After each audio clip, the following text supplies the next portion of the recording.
नमस्कार। और आज के इस सत्र में सबका स्वागत है। तो आज हम आज्ञा चक्र के बारे में समझेंगे। और उसके पहले आइए हम सब ध्यान में जाएंगे। उसके लिए हम अपना कुंडलिनी उठा के बंधन ले लेंगे।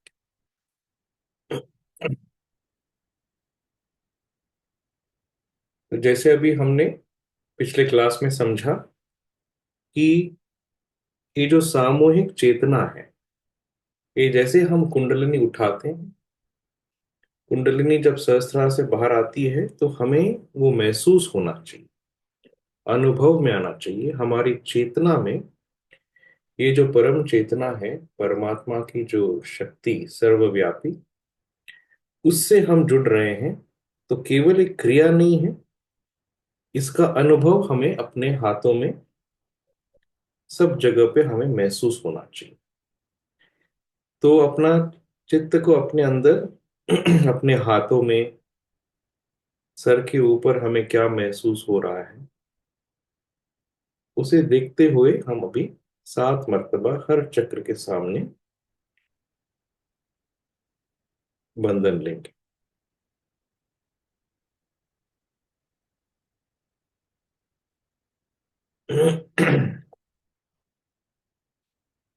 तो उसके बाद जो भी क्रियाएं हम करेंगे सहयोग में, जैसे हमने हमेशा बताया है, हाथों में हमें उसका रिस्पॉन्स आएगा। तो दोनों हाथ हम गोदी में रखेंगे, आंख बंद कर लेंगे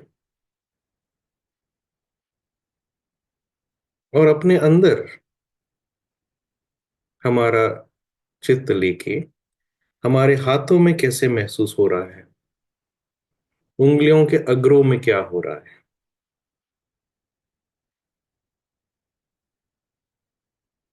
हमारे रीढ़ की हड्डी के अंदर हमें क्या महसूस हो रही है। हमारा मन जो है वो भी रिस्पॉन्स करने लगता है कि मन शांत हो जाता है, या हमें अंदर से भी समझ में आएगा कि हमारे अंदर वो संतुलन है या नहीं। दैहिक रूप से भी हमें, जब हम अपने अंदर से आप अपने आप को झांकेंगे, और जब कुंडलिनी सहस्त्रार पे आ जाती है तो वहां पर भी हमें उसका प्रवाह महसूस होता है।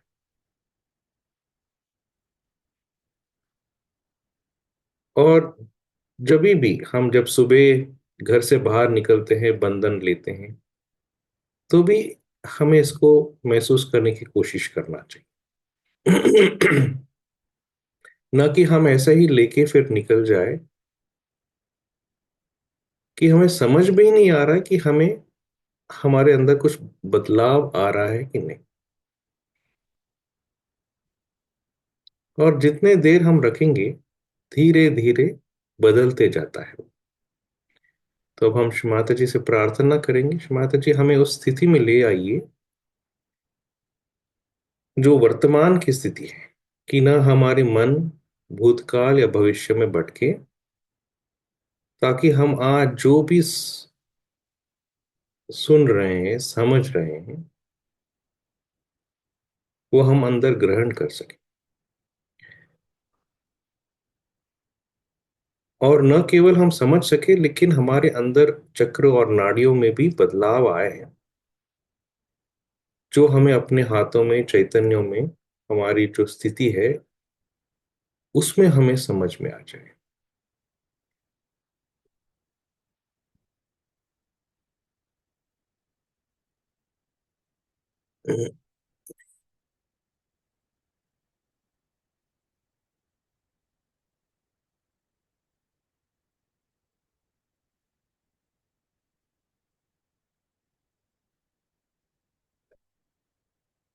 आइए इस प्रार्थना से हम आज के सत्र को शुरू करेंगे।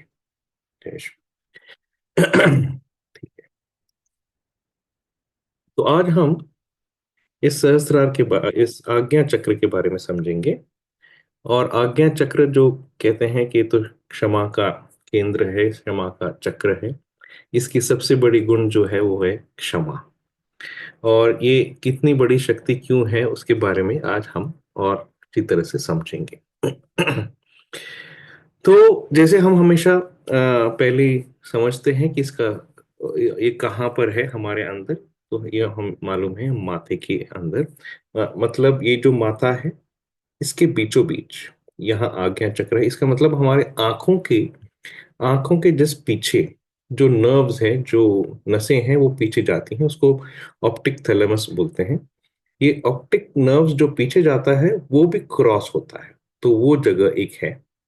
दूसरी हमारे यहाँ पर जो नाड़ियां हैं, एक है यहाँ से ईडा नाड़ियां आती हैं, मतलब काफी नाड़ियां हैं, काफी नसें हैं।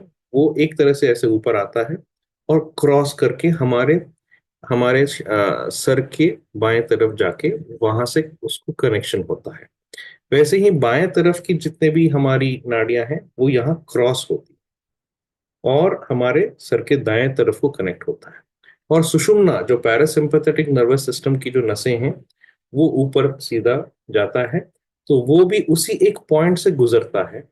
तो इन सारे नसें जहां से वो क्रॉस होती हैं, अपना आंखों के नसें और ये सब जो अपने नाड़ियां हैं, वो सब जहां क्रॉस होता है उस जगह पे यहाँ पर आज्ञा चक्र की स्थित है। तो इससे हमें कल्पना हम कर सकते हैं कि कितनी छोटी जगह होगी।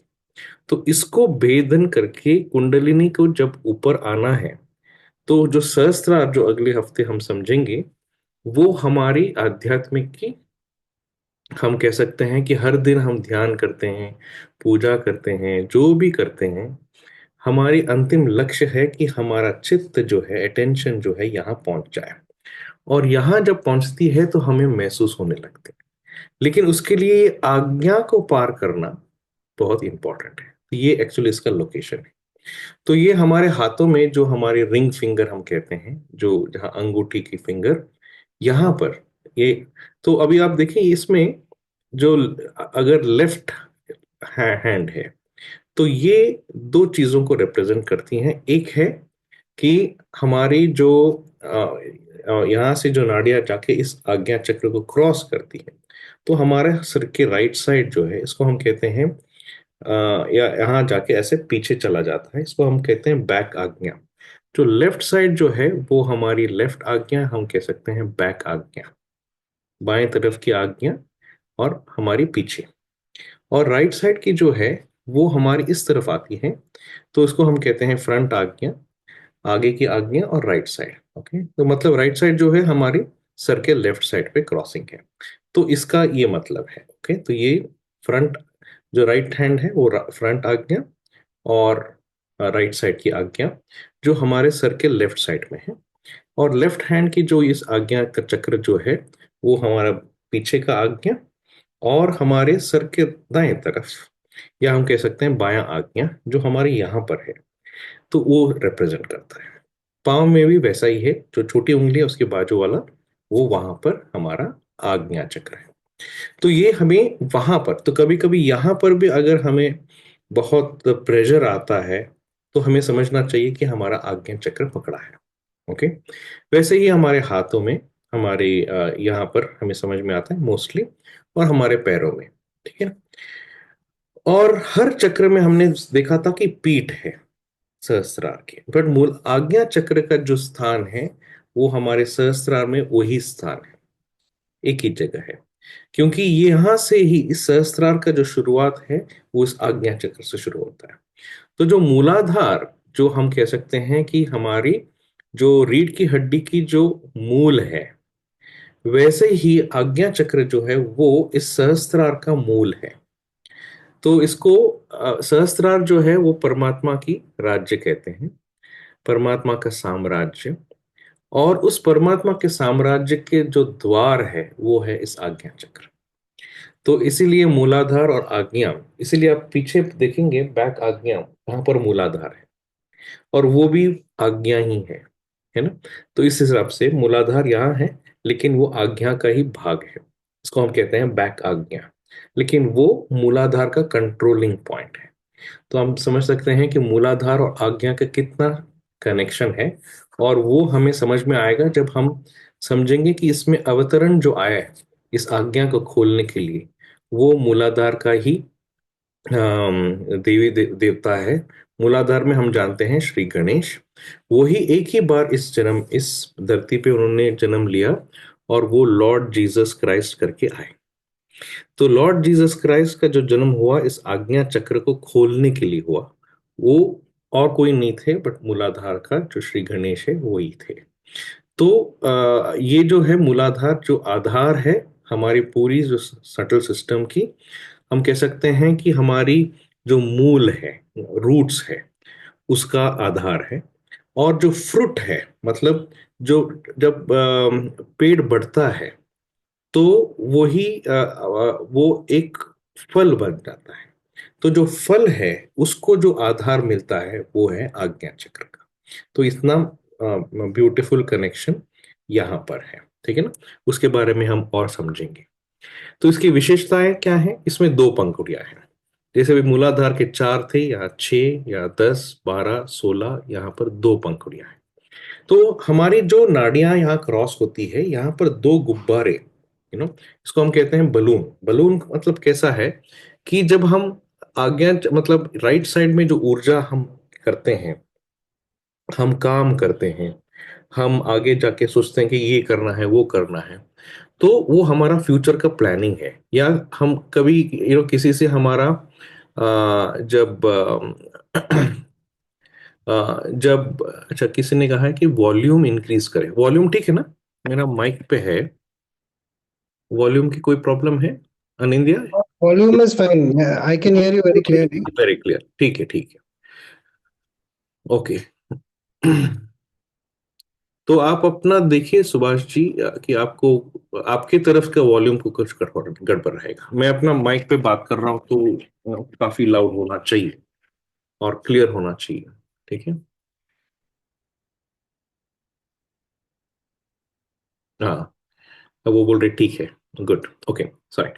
तो यहाँ पर जब हम फ्यूचर के बारे में देखते हैं तो हमें अहंकार आ जाता है कि मैंने किया। ये जो मैं वर्ड हम हमेशा यूज करते रहते हैं कि ये तो मेरी मैंने करवाया, मैंने किया, ये अहंकार को पैदा करता है।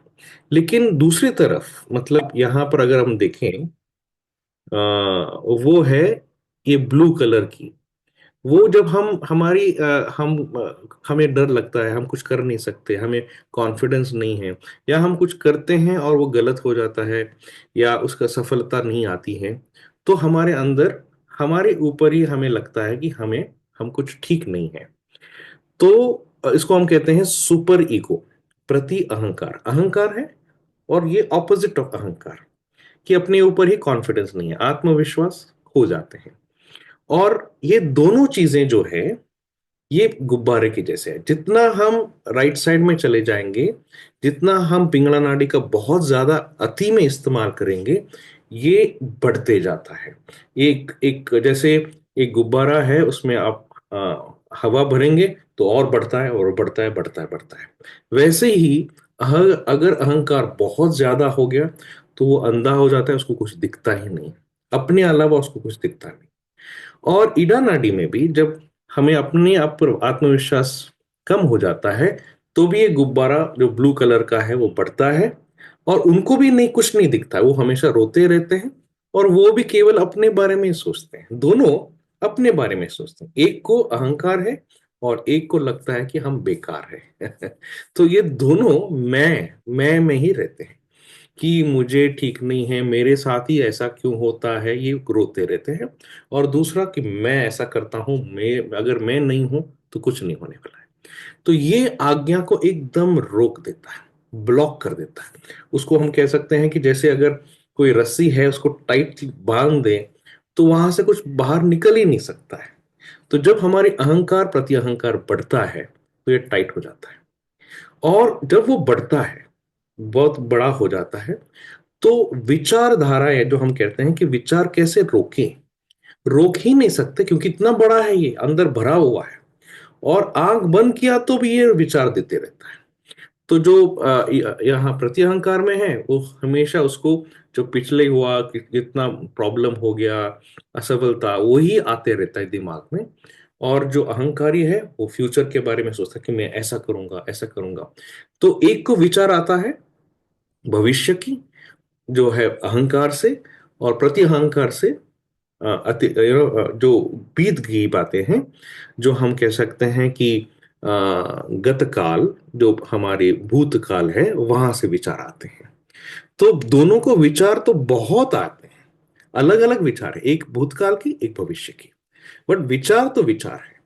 तो दोनों को प्रॉब्लम सेम है, दोनों का मैं सेम है, वो अपने दुनिया में ही रहते हैं, और दोनों को विचार आते हैं। खाली इतना ही है कि एक को फ्यूचर एक को पास, ये इंपॉर्टेंट है, क्योंकि अभी हमें इससे पार करना है ना। तो इसलिए इसको दो पंखुड़ियां कहते हैं। इसका तत्व है प्रकाश। तो इसलिए आप देखेंगे कि आंखों में, मतलब हमारा शरीर बनता है पांच तत्वों से। ये जो छठा है वो सूर्य का ही, मतलब स्वादिष्ठान का जो का जो एस्पेक्ट है वो यहाँ पर आता है, और वो प्रकाश बन के आता है। प्रकाश नहीं है तो आंखों में दिखाई नहीं देता है। तो ये तत्व जो है वो प्रकाश है, और इसका रंग जो है वो सिल्वर या वाइट हो जाता है, वाइटिश की तरफ जाता है। और जैसे हमने कहा कि इसका लोकेशन जो है, आंख के जो दो नसें पीछे जाती हैं वहां पर है, उसको ऑप्टिक थैलेमस बोलते हैं, या पिट्यूटरी और पीनियल ग्लैंड उसका क्रॉसिंग पे। तो इसका ग्रह है सूर्य, इसलिए संडे, संडे ये मनाया जाता है। मतलब ये ग्रह जो है, वो सूर्य का ग्रह जो है वो है संडे, हाथ का स्थान हमने जान लिया, रत्न है हीरा, और राग जो है वो है भूपाली। ओके, सो भूप राग जिसको बोलते हैं वो है। अब ये क्या देखभाल करती है, किसकी देखभाल करती है? वो है हमारी दृष्टि, हमारी हमारे सोच, हम लोग जो बहुत काम करते हैं। और ये जो अपना आंखों का जो हम कहते हैं ऑप्टिक थैलेमस का क्रॉसिंग है, ये पूरा ये आज्ञा चक्र देखभाल करता है, ठीक है ना। और दूसरा आपको अपना ब्रेन का एक जो बेस पार्ट है वो देखभाल करता है। इसलिए जब हम कहते हैं सर दर्द हो रहा है, तो इसका मतलब आज्ञा चक्र पूरी तरह से ब्लॉक्ड है, क्योंकि ये हमें इस ये जो है ये बेस जो है ब्रेन का, इसको वो मैनेज करता है। ओके? और यहां पर अभी इसके गुण क्या है, अगर ये चक्र ठीक है तो क्या क्या गुण आते हैं? तो सबसे बड़ा जो है इसका जो गुण है वो है क्षमा। और अगर आप देखें जब हम अहंकार में या प्रति अहंकार में रहते हैं, क्षमा कर ही नहीं सकते, क्योंकि इतना बढ़ जाता है अहंकार में। मतलब किसी ने कुछ भी कहा हमें बुरा लग जाता है, हमको सीट नहीं दिया बैठने के लिए, हमको फ्रंट सीट नहीं दिया तो गुस्सा आ जाता है।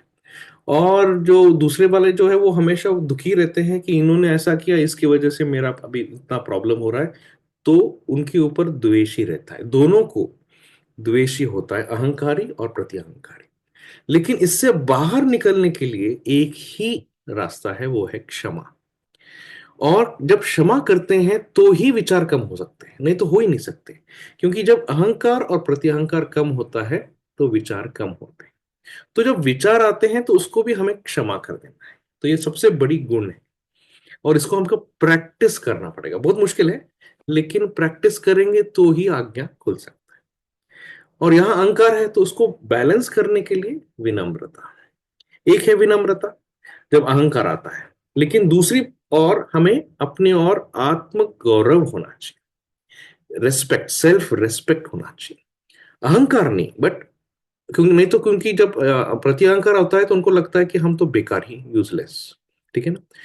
दूसरा, जब विचार होता ही नहीं है तो क्या हो जाता है, एकदम शांत हो जाते हैं। तो शांति जो है वो आज्ञा चक्र का सबसे बड़ा गुण है। फिर हमारे यहाँ पर जब अहंकार हम निकल जाते हैं तो दयालु हो जाते हैं, मानसिक शांति हो जाती है। इसको हम कहते हैं पुनरुत्थान। मतलब अभी हमारी उत्थान हो रही है, यहाँ पर ब्लॉक्ड है, हम लोग इसके नीचे ही रहते हैं। लेकिन जब आज्ञा खुलता है तो हम एक और स्टेप में पहुंच जाते हैं, एक और चेतना में पहुंच जाते हैं, जो अभी तक सहस्त्रार में कोई पहुंचा ही नहीं। तो जब आज्ञा खुलती है और सहस्त्रार पे कुंडलिनी आती है, तो हमारे जीवन में जो हम कहते हैं तुरिया की अवस्था, एक और अवस्था जहां पर हम परमात्मा को अभी महसूस कर सकते हैं। और उसके लिए हमें यहाँ लांगना पड़ेगा, उसके लिए एक पुनर्जीवन हमें आना चाहिए। और इसके लिए इस आज्ञा को खोलने के लिए लॉर्ड जीसस, श्री गणेश जब आए थे, तब उनका क्रॉस में उनको सूली चढ़ाया गया, आप कहानी जानते हैं। लेकिन वो 3 दिन के बाद वापस आए। तो इसका मतलब ये है कि वो जो शरीर है, हम ये शरीर, मन, बुद्धि, अहंकार नहीं है। जब हम इसको समझते हैं कि ये मिथ्या है, तब हमारा पुनरुत्थान होता है और हम आज्ञा को लांग सकते हैं। नहीं तो हम इधर ही रहते हैं कि ये मेरा, ये मेरा, मेरा मेरा, ये मेरा प्रॉब्लम है, ये है, ये है। बट जब हम उसको छोड़ देते हैं और उसके लिए उनका वो जो घटना हुई, उसके वजह से, उस वजह से आज्ञा चक्र खुल गया पूरे मनुष्य जाति में। और इसलिए ये जो हर चक्र का जो हम कह सकते हैं कि गुण है, और उसको खोलने का जो कार्य था, वो इतने सालों में धीरे धीरे धीरे हुआ। सो जैसे हमने समझा कि हृदय चक्र में श्री राम आए, फिर दुर्गा माता आई, फिर कृष्ण आए, यहाँ पर बीच में आए थे लॉर्ड जीसस। फिर एक हमारे अहंकार को कम करने के लिए आए श्री बुद्ध देव। तो उन्होंने उतना ही कहा कि विनम्र रहो। पूरी जिंदगी में उन्होंने वो विनम्रता की चीज समझाई, तो हमारे अहंकार वहां पर कम हो गए। और प्रति अहंकार के लिए श्री महावीर जी आए थे। तो ये तीन जो महापुरुष अवतरण हुए परमात्मा के, वो इस आज्ञा चक्र को खोलने के लिए, वो कि कितना मुश्किल काम था। तो ये तीनों इसके वजह से हमारे अंदर अभी वो चेतना आ गई कि क्षमा करना कितना इंपॉर्टेंट है। ठीक है। और सबसे इंपॉर्टेंट है ध्यान में, हमें इसकी प्रैक्टिस करनी है कि निर्विचारिता। जब हम कंप्लीटली निर्विचार हो जाते हैं, तब ही हम आज्ञा को पार कर सकते हैं। ठीक है ना। तो ये इतने सुंदर गुण हैं। तो अभी सबसे बड़ा प्रॉब्लम जो है, वो प्रैक्टिस कैसे करें। Your voice is breaking, is my voice breaking in India? Just No, no, your voice is fine. Yeah. fine, no? Okay. Somebody says voice is breaking. आप अपना चेक कर लीजिए। तो प्रैक्टिस करने के लिए वही सबसे बड़ा मुश्किल काम है। वो अभी हमको बताएंगे। Let us hopefully it will come. तो ये वाला जो है, ये प्रैक्टिस है। तो ये प्रैक्टिस क्या है? जब हम आंख बंद करते हैं, तो कुछ भी करें ध्यान में, ऑटोमेटिकली, अगर हम कितना भी कोशिश करें, कितना भी कोशिश करें, अपना ये आता है, विचार आते हैं।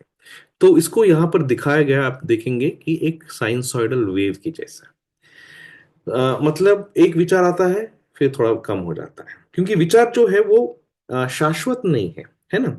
वो सत्य नहीं है। जैसे अभी हम अगर कहेंगे कि कल मैं जाऊंगा और उसको बात करूंगा, मुझे मालूम है वो ऐसा मुझे बताने वाला है, अगर वो ऐसा बताएगा तो मैं ऐसा कहूंगा। तो ये जो है, ये कल्पना है, ये विचार है, और हम उसी में डूबे रहते हैं। या ऐसा विचार आएगा कि कल उन्होंने ऐसा कहा, क्यों कहा, उनको ऐसा करना नहीं चाहिए था, उनको मेरे ऊपर अच्छा लगता ही नहीं है। बट ये तो हो गया, घटना खत्म, वो तो मर गया। और जो फ्यूचर है, वो है ही नहीं। कल वो मिलेगा ही नहीं, तो क्या आपने इतना सोचा? मतलब ये दोनों विचारे मिथ्या है। एक मर गया है, और एक कोई अस्तित्व ही नहीं। लेकिन अगर हम उस स्थिति में हम बैठ के बस अपना चित्त के ऊपर ही आता है, तो चित्त देखते रहता है। तो उस चित्त को हम कहें, या विचारों को कहें कि नहीं, कल ना, कल जब आएगा तो देखेंगे, तो वो विचार बंद हो जाता है। तो ये जो नीचे आता है, उसका मतलब है विचार बहुत देर तक रहता नहीं है, वो बंद हो जाता है। लेकिन तुरंत कुछ दूसरा विचार आता है। इसको हम एक और दूसरे तरह के इस तरीके से हम समझ सकते हैं कि अगर समुद्र पे खड़े हैं, तो लहरियां आती रहती, बंद ही नहीं होती। तो एक लहर लहर आता है, वो एक विचार है, फिर उसके पीछे दूसरा, उसके पीछे तीसरा, तो ऑटोमेटिक आता ही रहता है ना। लेकिन अगर हम इस स्थिति में प्रैक्टिस करें, अभी प्रैक्टिस की बात आ गई, कि प्रैक्टिस करें और हम हर बार बोलते रहे कि नहीं, ये गलत है। अगर हमें बुरे विचार आ गए, कहें कि नहीं है, ये तो मैं मानता नहीं, तो वो विचार वहां बंद हो जाते हैं। तो एक गैप आ जाता है, इसको हम कहते हैं विलंब। ये गैप जो है, और कुंडलिनी वहां आके वेट करती रहती है कि कब हम अपने विचारों को छोड़ दें। और जैसे हमने छोड़ा, वो उस आज्ञा को पार कर देती। तो इसीलिए यहां पर कभी कभी हम लोग यहां पर ही बहुत दर्द होता है, और यहां से अब लेफ्ट में चले गए तो नींद आ जाता है। और राइट में चले गए तो बहुत विचार आता है। तो ये दोनों हमको बीच में रहना है, बहुत ही छोटी जगह है, तो उसको प्रैक्टिस करना पड़ेगा, दैट इज वन। ये तो हम ध्यान में हमें प्रैक्टिस करना है। तो जो चौथी स्टेप हम लोग करते हैं, पहला हम लोग अपना इड़ा पिंगड़ा को बैलेंस करते हैं, कोई चक्र है नाड़ियां उसको ठीक करते हैं। लेकिन फोर्थ स्टेप में सबसे मुश्किल है, इसलिए वहां पर हमें बहुत देर तक बैठना पड़ता है। बैठ के प्रैक्टिस करना पड़ेगा ध्यान में, सुबह शाम सुबह शाम। इसलिए हम कहते हैं कि एक दिन भी ध्यान मिस नहीं होना चाहिए, क्योंकि यही प्रैक्टिस का समय है जब हम इसको कम करें, विचारों को। क्योंकि वहां आते रहेंगे, फिर हम कहें नहीं नहीं नहीं नहीं, और फिर एक मिनट, एक टाइम आएगा, हम कभी कभी 5 मिनट लगता है, कभी 10 मिनट लगता है, कभी 15 मिनट लगता है, जब हम बैठते हैं, जब कुंडलिनी पार हो जाती है और यहाँ हमें अपने आप, हमारी तरफ कोई हम कोशिश नहीं करते हैं कि कुंडलिनी को यहाँ पर लेके आया, हमारे चित्त को यहाँ पर लेके आया, हम लेके नहीं आ सकते। हम केवल एक साक्षी भाव से अपने आप को देख सकते हैं और कहे कि नहीं, और विचारों को भी क्षमा करें, अभी नहीं अभी नहीं, आ रहा है ठीक है छोड़ दे। इसको श्री शंकराचार्य जी ने कहा है नेति नेति वचनेति। तो एक प्रैक्टिस ये हो गया। दूसरा प्रैक्टिस, हम समझते हैं कि ध्यान मतलब सहयोग ध्यान मतलब केवल सुबह 5-10 मिनट आधा घंटा बैठो, माँ का लेक्चर सुनो और शाम को नहीं, ये पूरा दिन का कार्यक्रम है। तो ये अहंकार और प्रति अहंकार को कम कैसे करना है? तो अहंकार और प्रति अहंकार दो चीजें देती है, मतलब जो भी है, हमारे अंदर दो चीजें हमारे अंदर होती हैं। एक है प्रतिक्रिया और दूसरा है प्रतिबिंब। एक है रिएक्शन, कि ये किसी को मिले, उन्होंने कुछ कहा, गुस्सा आ गया, उसको ऐसा लगता है कि मार ही दे, और मारते भी हैं, तो वो रिएक्शन हो गया। या हम कह सकते हैं भोंकते हैं, मतलब उसको गाली वाली दे देते हैं या जोर से चिल्लाते हैं, इसका मतलब रिएक्शन हो गया। तो एक हो गया अहंकार का रिएक्शन। दूसरा प्रत्यहंकार का रिएक्शन क्या होता है? कि वहां से चले जाए, रो दे, आंखों से आंसू आ जाए, वो प्रति अहंकार का, वो भी प्रतिक्रिया है। तो दूसरा है कि बाद में आने के बाद, ये सब घटना होने के बाद दिमाग में सोचते रहे ये क्यों हुआ, ऐसा क्यों हुआ, उसको हम कहते हैं प्रतिबिंब, रिफ्लेक्शन। कि आज सुबह ये हुआ, उसने ऐसा कहा, वो गलत है, ये है वो। तो ये भी विचार आते रहते हैं, तो इसको हम कहते हैं स्विंग। आप देख रहे हैं? तो पूरा दिन हमारा जिंदगी इसी में, किसी को देखते हैं, बच्चों को देखते हैं, रिएक्शन हो गया, ऑफिस में देखते हैं रिएक्शन हो गया, या प्रतिबिंब करते हैं, और फिर दूसरों को जाके बताते हैं देखो ऐसा हो गया वैसा हो गया। तो इसका प्रैक्टिस हमें करना है कि हमें न रिएक्शन करना है और न रिफ्लेक्शन करना है, और उसके लिए हमें आज्ञा पे क्षमा करना बहुत जरूरी है। जब क्षमा करते हैं, अरे उसने ऐसा किया छोड़ दो, अभी उसके बारे में सोचना भी नहीं, तब न विचार आते हैं, न हमारा ये जो स्विंग है नहीं होता है। नहीं तो अगर हम शाम को आके हम बहुत भविष्य में हैं, पूरा अहंकार में है, ध्यान में बैठे, तो विचारधाराएं तो रुकेंगी ही नहीं। तो सहजों का प्रैक्टिस, ये हमारी पूरे टाइम जब हम जागृत है, पूरे टाइम हमको प्रैक्टिस करते रहना पड़ेगा। तो जब शाम को या सुबह हमारी ध्यान में ये जो निर्विचारिता का स्थिति है वो बढ़ेगा। और ये एस्पेक्ट जो है, aspect, one of the aspects of practicality, ठीक है ना। दूसरा, ये हमारे शरीर शरीर के मतलब क्या होता है, अगर ये असंतुलन है तो क्या होता है? तो ये इसमें हम भविष्य के बारे में बहुत सोचते हैं, या तो भूतकाल, वो हमने समझ लिया। अब आंख कमजोर हो गया, इसका मतलब है कि हमारा आज्ञा चक्र ठीक नहीं है, ठीक है ना। तो अगर स्मरण शक्ति कम हो गई है, अगर हमें ट्यूमर आ गया, या हम कह सकते हैं माइग्रेन, आजकल माइग्रेन तो इतना कॉमन है कि क्योंकि सबको अहंकार और प्रत्यहंकार में हम डूबे रहते हैं, तो इमीडिएटली समझ में आना चाहिए कि ये तो माइग्रेन है, इसका मतलब हमारे आज्ञा पकड़ा हुआ है। तो ये हमको देखने से ही समझ में आ जाता है। जब हम स्विंग रहते हैं, कभी कभी बहुत खुशी में रहते हैं, कभी कभी बहुत ही दुखी रहते हैं, तो ये भी अपना स्विंग से होता है। एक दिन बहुत खुश है और एक दिन बहुत दुखी, तो हम ऐसा झूले के जैसे एक सेंटर में आ ही नहीं सकते, बीच में मध्य में आ ही नहीं सकते, ठीक है ना। तो सिर दर्द के बारे में हमने समझ लिया। कभी कभी हमें लगता है कि राइट साइड लेफ्ट साइड, दाएं तरफ, हम हमको लगता है कि हम इस तरफ बहुत ज्यादा झुके हैं या इस तरफ झुके हैं, ठीक है ना। या हम कह सकते हैं कि यहाँ जब ब्रेन में क्लॉट्स हो जाते हैं। जब लेफ्ट साइड के ब्रेन में क्लॉट होता है तो पूरा राइट साइड जो है वो लकवा मार जाता है, पैरालिसिस हो जाता है। वैसे ही अहंकार मतलब प्रति अहंकार के यहाँ कहीं पर ब्लॉक हो गया, ब्लड क्लॉट हो गया, तो लेफ्ट साइड। तो आप देखें किस मतलब ये तो मेडिकल साइंस में भी है। तो अगर ये सब लक्षण हमारे अंदर दिख रहा है तो भी हमें समझ में आना चाहिए कि आज्ञा गड़बड़ है। और उसका कारण क्या है?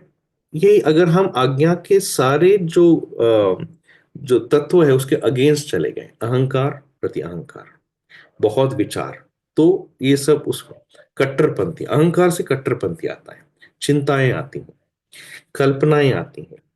हम और उसके बाद ड्रग्स वग्स लेते हैं तो बाहर से, तो उसके वजह से आती। दूसरे बाएं तरफ मतलब और आक्रामक स्वरूप, हम आक्रमण का रवैया ये करते हैं, तो इस हिसाब से होता है। तो और दाएं तरफ उसका उल्टा है ना। तो इस हिसाब से जब अगर हम ये सब कर रहे हैं तो, और मेरे लिए अहंकार प्रति अहंकार है ना, तो इससे हमारा प्रॉब्लम होता है। तो उसका सोल्यूशन क्या है? सोल्यूशन तो हमने पहले दिन से वही एक ही बोल रहे हैं, ध्यान। क्योंकि कुंडलिनी ही आज्ञा को खोल सकती है, हम नहीं खोल सकते। हम केवल देख सकते हैं, और जब वो विचारधाराएं एक थोड़ी 1-2 सेकंड 3 सेकंड के लिए रुक जाती है, कुंडलिनी पार करती है। और फिर हम जब आज्ञा में हमें महसूस होता है तो हम वहां स्थित हो जाते हैं। तो उसका सोल्यूशन है निर्विचारिता। तो ध्यान ही, एवरीडे का ध्यान हमारा इस आज्ञा को खोल के सहस्त्रार पे आने का ही है, वही है। और हम प्रति अहंकार और अहंकार को कम करते जाए, देखते जाए। पूरा दिन का ये प्रैक्टिस है, केवल ध्यान में नहीं, पूरा दिन का है। और क्योंकि ये प्रकाश है तो हम मोमबत्ती को हम सामने रख के देख सकते हैं, अभी हम करेंगे बाद में। तो इसको जब हम आंख से देखते हैं माँ के, श्री माता जी के फोटोग्राफ को, तो ये कम हो जाता है। और फिर प्रार्थना। प्रार्थना मतलब क्षमा, क्षमा को मांगना, अहंकार त्याग दो, कि मेरा अहंकार प्रति अहंकार को निकाल दीजिए, है ना। तो इस हिसाब से जब हम कहते हैं, या मुझे विनम्र बनाए, ये प्रार्थना जब करते हैं, जो जो हमारी गुण है। और यहां पर अभी हमने देख लिया कि लॉर्ड जीसस है, इस तरफ हमारे श्री बुद्ध देव है, और इस तरफ जो है वो महावीर है, या हम कहते हैं महागणेश पीछे और महावीर, और सामने जो है वो है बुद्ध देव और श्री लॉर्ड जीसस क्राइस्ट। तो इसको जब हम उनके नाम लेते हैं तो ये आज्ञा खुल जाता है। तो सहयोग में एक तो दूसरी बात वो हो गई कि हमें सबको मानना पड़ेगा जो इस चक्रों पे आए हैं। नहीं तो हम कहेंगे कि नहीं, हम तो खाली मुसलमान ही हैं और किसी को मानेंगे नहीं, और हम हिंदू है किसी को मानेंगे नहीं, तो कोई चक्र आज्ञा सहस्त्रार खुल ही नहीं सकता। तो इस जमाने में जब श्री माता जी आई, उन्होंने सारे जो हमारे जो रिलीजन है उन सबको करेक्ट तत्वों में उन्होंने जोड़ा। और जब हम उनकी सम्मान करते हैं, मानते हैं, तो हमारे अंदर खुल जाती। इसका मतलब ये नहीं कि हम कल से मंदिर छोड़ के सीधा मस्जिद में चले जाए, वो भी नहीं, दैट इज ऑल कट्टरवादी। लेकिन हम इन उसके तत्व को, जी मोहम्मद साहब जो है वो आदि गुरु है, सेम है, उस तत्व को हम एक्सेप्ट करें, माने, तो हम, हमारी सारी जो चक्र है वो खुल जाते हैं। तो अभी हम श्री माता जी के एक बहुत सुंदर लेक्चर है उसे हम समझेंगे, जिसमें उन्होंने अहंकार, अहंकार से क्या क्या होता है और प्रति अहंकार से क्या क्या होता है, उससे कैसे बाहर निकलना है, उसके बारे में उन्होंने शिवरात्रि पूजा 1992 में समझाया है। हम उसको देखेंगे। उसके बाद ये जो आज हमने जो प्रैक्टिकल समझा, कि जब हम वो फोर्थ स्टेप करते हैं, तो उसमें हमें अपने आप को देखते रहना है, न न हमें उस विचारों से लड़ना है, ना उसको तिरस्कार करना है, केवल एक साक्षी भाव से उसको एक्सेप्ट ही नहीं करना है। धीरे धीरे धीरे कुंडलिनी अपने आप बाहर निकल के आ जाएगी। ठीक है।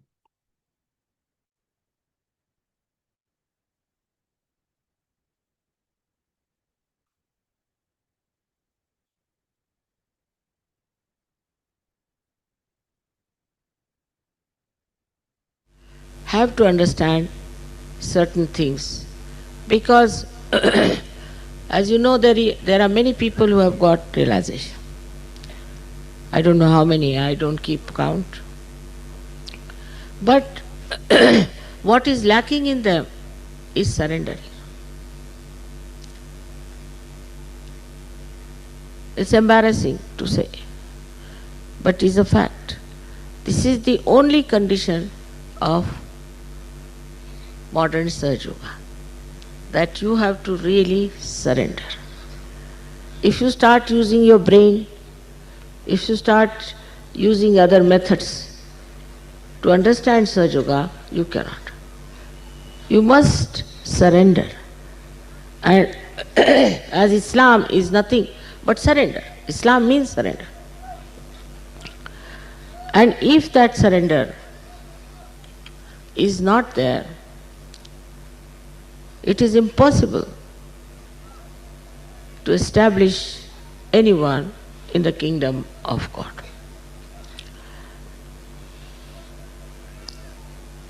Surrender is not that you should give up your family, give up your children, or give up your houses and homes and your properties. Surrendering is here, give up your ego to begin with, and then give up your conditionings. For example, the other day I met one gentleman and he is suffering a lot. So I asked him, who is your guru? So he gave me one name of a guru. I said, he's not done any good to you. Will you give him up? He said, tomorrow. I said, why not today? He said, today. But I have to throw away all his things, so tomorrow morning I'll do it. I said, all right, do it. What should I throw away, mother? Then all the things with which you worshipped him, throw away. Throw away. Then he went round the whole house, found out whatever was there, which was used for worshipping him. Everything he gathered together, threw in the sea. And then he told the sea that, I'm sorry, I have suffered a lot because of this man. Now you please don't suffer. So this kind of a very penetrating intelligence if you don't have, you cannot give up. One sticks to that. I know of so many who find it so difficult to get rid of their conditionings. That's more difficult than ego. But then conditionings and conditioning that you have. We have first conditioning that supposing you are born in India or England or any place. After Sahaja Yoga I have seen most of the people, they suddenly start seeing what's wrong with their countrymen, what's wrong with their country, what's wrong with their religion, what's wrong with the books they were reading. Immediately they start seeing it clearly that this was the mistake. This is wrong. They all make fun of them. I've seen people all over the world. Nobody says that no, because we are English, we are the best, we are Russians, so we are the best, or we are Indians, we are the best. Immediately they find out what's wrong with them and why these people are not getting realization. On the other hand, they feel such compassion that, mother, so many people haven't got their realization. Why shouldn't we try to give them realization? This is the double action of this light. Firstly, you know that there is light and that you have become the light. So wherever your attention goes, you start seeing reality. And then you understand that this has been the conditioning of our country, of our society. And then they abhor all that is wrong. They never identify with it. But first thing, as I said, is surrendering. In surrendering, actually,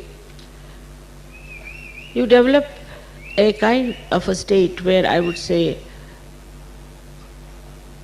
you become a sannyasi from within. That means nothing can dominate you. What is a sannyasi? Is a person who is above everything else. Nothing can stick to him. He just looks at things and he knows what it is. He may not say. He knows everything and he doesn't do whatever is wrong. He is so detached that in that detachment only he can see what's wrong with people. He starts seeing his family people, he starts seeing other surroundings, everywhere. He starts seeing what's wrong. And he does not identify with them. It's very surprising. I have seen it. I went to Turkey.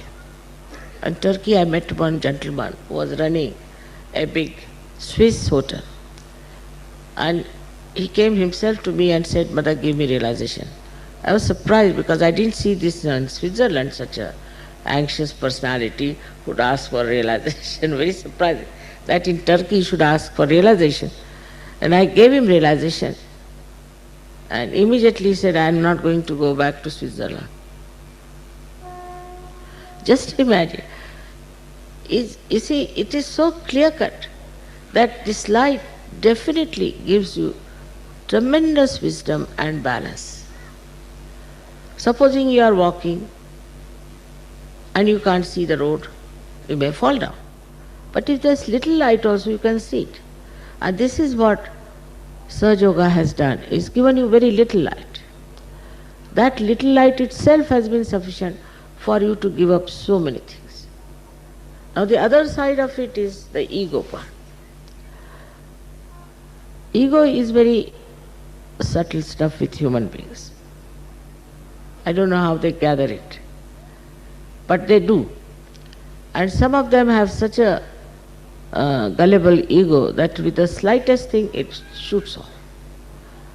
And they get very angry for small things. Or if they find somebody whom they can dominate also that person. Now this ego, when you start seeing it, you just start laughing at yourself and think that, what's wrong with me? Ego is not like conditioning which is coming from outside, but ego is something that comes from within. It can come from anything. Human beings have ego of all kinds of nonsensical things. One day I met one lady and she was very proud and was not even smiling. I said, "What's the matter with this lady? What is she?" So they told me she knows how to make dolls, that's why she's so proud. I said, "Eh? To make dolls?" She's so proud. Yes, she can make dolls, so she's so proud. I said, "What is there? Anybody can make dolls. So what is so great?" "No, but she thinks she's very great because she makes dolls." So a man becomes stupid and stupid. That is first sign of an egoistical person. He's so stupid that when you're talking to him, you just get flabbergasted. That without paying anything, you have got a buffoon before you who is showing all jokes of his buffoonery. It's something very surprising. You meet any egoistical person and you just watch him. I did this, I am, I. Then you start seeing the person, what's the matter? He's not even ashamed to say things that should not be said. Then it goes even to the sinful life they lead.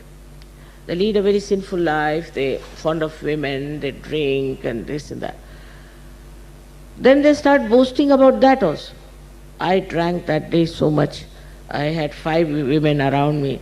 They start boasting of that also. So for an egoistical man, there is nothing like shame. He'll go on telling about his nonsensical things and everybody will say, "Oh my God, with whom are we talking?" And then whatever they do, they justify. I asked one fellow, "You had such a bad heart attack. Why do you drink now? Give up drinking." He said, "But even this person, Kirloskar, we have one in Pune, who is now I think 95, he drinks." So I said, "You are not Kirloskar. And even if he drinks, what's the use? What is he gaining by that?" No, you see, he's very good. Because see, he drinks and he's so successful.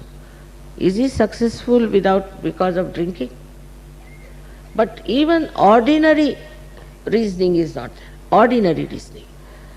And in the general way, if you see, even if you see the greatest drunkard countries, I have never seen a statue of a man who died of drinking. Never. I have not seen in any country people are praising a man because he had 10 women or he died of drinking. So far, I don't know how far human beings can go in their ego. Now, this ego is spreading very much in modern times, where they start saying, I like this, I don't like this. What you don't like? I don't like this kind of a sari, I don't like this kind of clothes, I don't like this. But who are you? You are not going to see yourself, others are going to see. So what difference does it make whether you like it or not? But it's very common with young people to talk like that, I like. And this is a sign of complete destruction. Because ego is not only is makes you stupid. You see, all these days the way people dress up, and we find they are very stupid because I like it. So what? Anything they like it, if they want to walk on their heads, I like it. What's wrong? All kinds of stupidity can be explained through ego. So those who get realization, some or other, thank God, see it. This is my ego talking. Then they start laughing at themselves, making fun of themselves. This was my ego.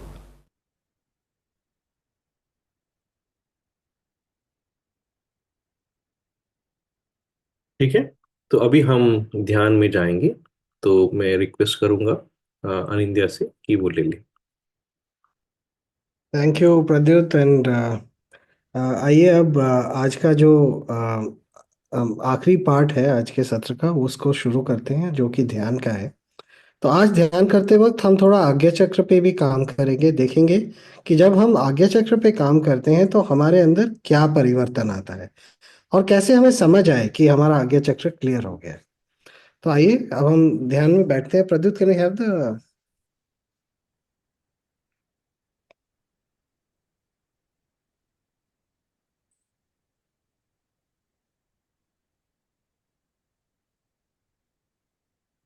एक minute. तो anyway मैं जब तक प्रद्युत उसको कर रहे हैं तो आज जब तीसरा स्टेप हम लेंगे तो हम अपना जो दाहिना हाथ है वो फोरहेड पे रखेंगे पहले और उसके बाद सर के पीछे रखेंगे। ठीक है ना? ये हमारा तीसरा स्टेप होगा। जो जब हम कराएंगे तब शिवाजी का फोटो सामने होगा और हम हमारा कैमरा ऑफ रहेगा तो कोई देख नहीं पाएगा। प्रद्युत शुरू करें वो? शुरू करो, इट्स गॉट स्टक, तो यू कैन जस्ट एक मिनट हो। हाँ, अभी आ गया। नहीं आ रहा है। नहीं आ रहा है भाई। कोई शिवाजी का फोटो है कोई और? लगा दो। It's not going to the other screen. Oh okay. You can share your screen. मैं देखता हूँ। I'll just try. Let me open a photo first.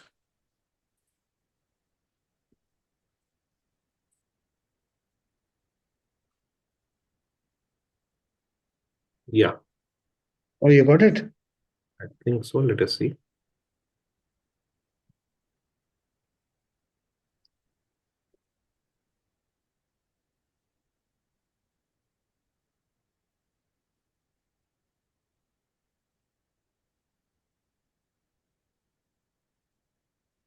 या। तो आइए सब लोग थोड़ा आराम से बैठते हैं, रिलैक्स हो जाते हैं। मैं अपना वीडियो ऑफ कर रहा हूँ। तो एकदम रिलैक्स करके बैठते हैं, आराम से बैठते हैं। दोनों हाथ विनम्र भाव से श्री माता जी के फोटो की तरफ रखते हैं। दोनों पैर धरती माँ पे रखते हैं और थोड़ी देर शांत होके बैठ जाते हैं।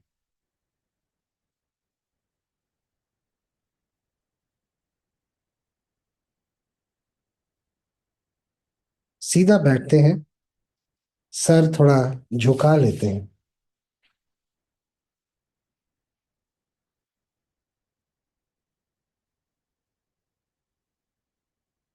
और कहीं भी कंसंट्रेट नहीं करते, कहीं फोकस नहीं करते।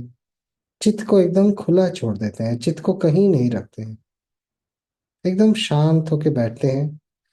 हमें पता है कि श्री माता जी का जो फोटो है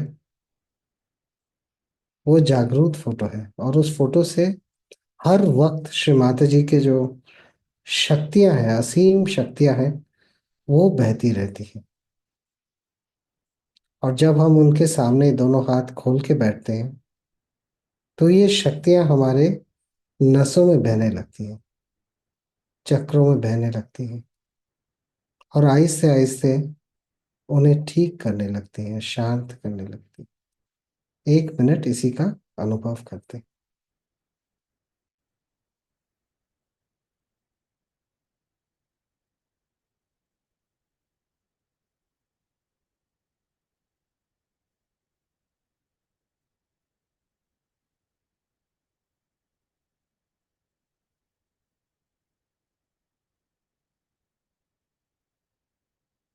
और हम ये महसूस करेंगे कि आहिस्ते आहिस्ते हमारा मन जो है पहले से शांत होता जा रहा है।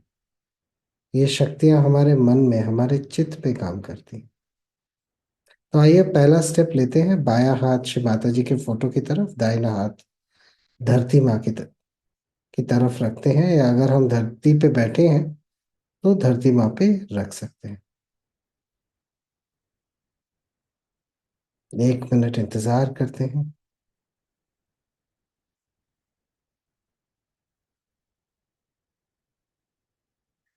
और फिर प्रार्थना करते हैं कि श्री माता जी, कृपया आप हमारे ईड़ा नाड़ी को ठीक कर दीजिए।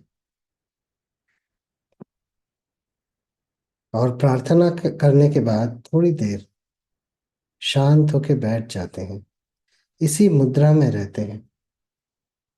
देखते हैं हमारे अंदर क्या परिवर्तन हो रहा है।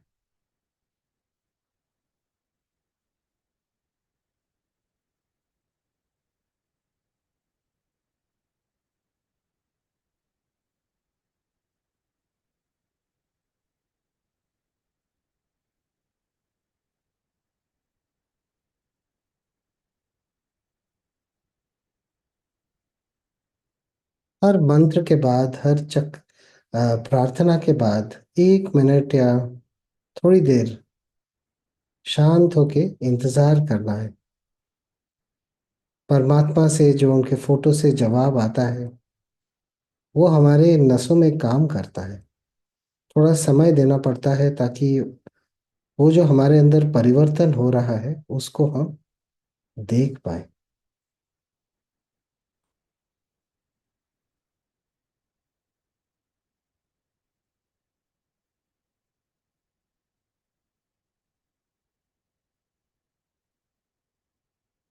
तो महसूस करें कि किस प्रकार जो बायां हाथ है वो पहले से ठंडा होता जा रहा है, या हमारा लेफ्ट साइड जो है उसमें एक हल्कापन सा आ गया है। तो आइए दूसरा स्टेप करते हैं। दाहिना हाथ श्री माता जी की फोटो की तरफ रखते हैं, बायां हाथ आकाश की तरफ, और थोड़ी देर शांत हो जाते हैं।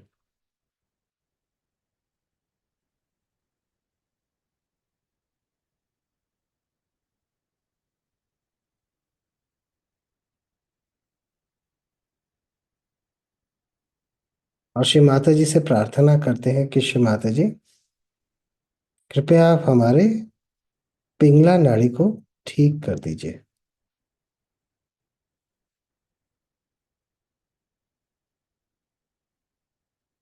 और फिर थोड़ी देर इंतजार करते हैं।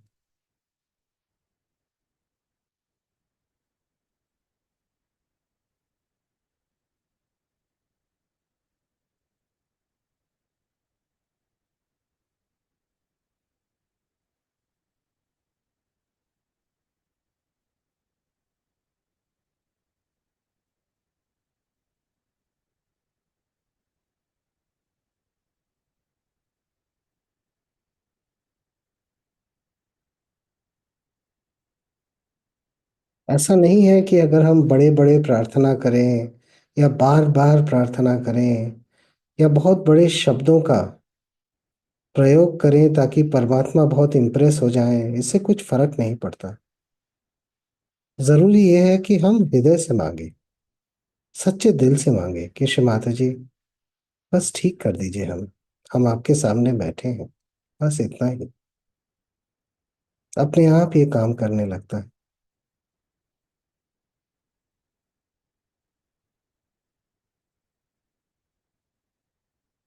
और एकदम हल्का बैठे, अपने आप को ढीला छोड़ दें। हमारे चित्त जो है उसको भी ढीला छोड़ दें, चित्त को कहीं ना रखें।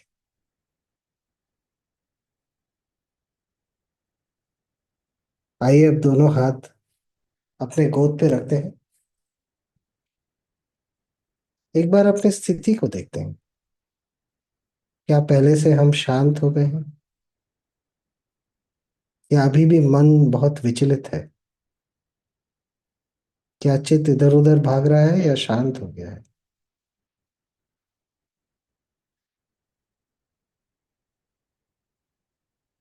आइए अब हम थोड़ा आज्ञा चक्र पे काम करते हैं। जो दाहिना हाथ है वो हम अपने कपाल पे रखते हैं, उसको पकड़ लेते हैं थोड़ा,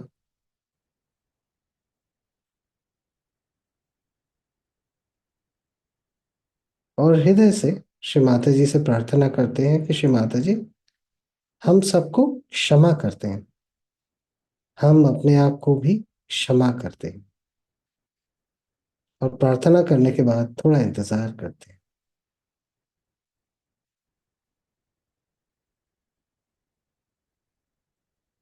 श्री माता जी आपके कृपा से हम सबको क्षमा करते हैं, हम अपने आप को भी क्षमा करते हैं।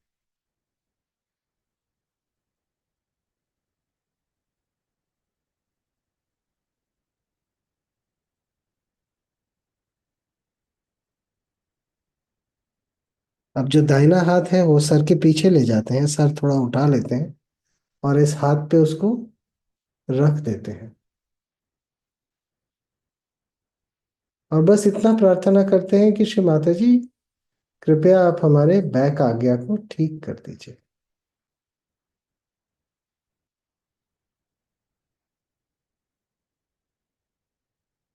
और प्रार्थना करने के बाद थोड़ा इंतजार करते हैं, थोड़ा समय देते हैं।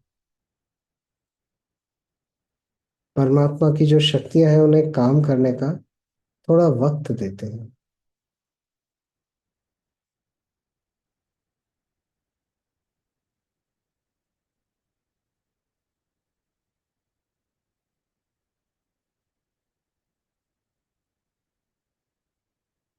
आइए अब दोनों हाथ अपने गोद में रखते हैं, आराम से बैठते हैं और थोड़ी देर शांत होके निस्तब्ध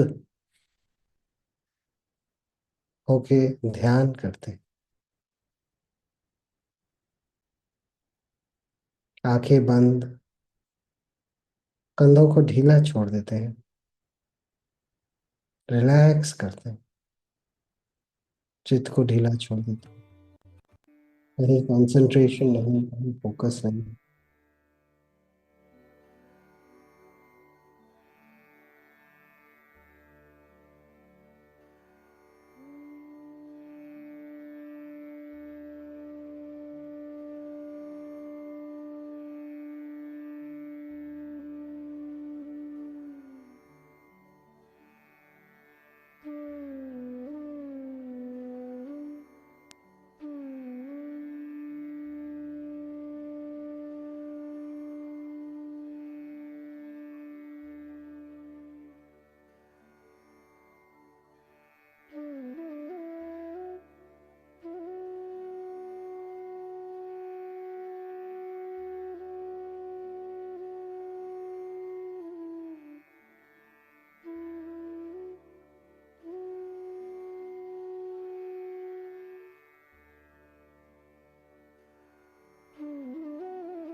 अगर कोई भी विचार है और तो बस कहे नीति नीति, ये नहीं चाहिए, नहीं चाहिए, और बस विचार अपने आप कम हो जाएगा। और अगर फिर विचार आए कहे नीति नीति।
तो आइए अब आहिस्ते आहिस्ते हम अपने आंखें खोलते हैं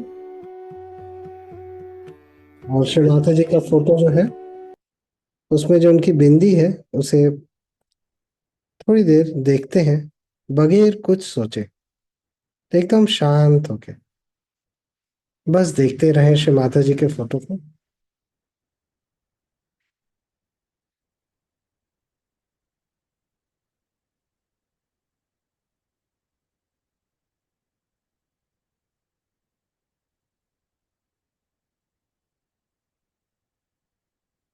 और अब आहिस्ते आहिस्ते आइए हम लोग बंधन ले लेते हैं। हम सबको पता है बंधन किस प्रकार लेते हैं।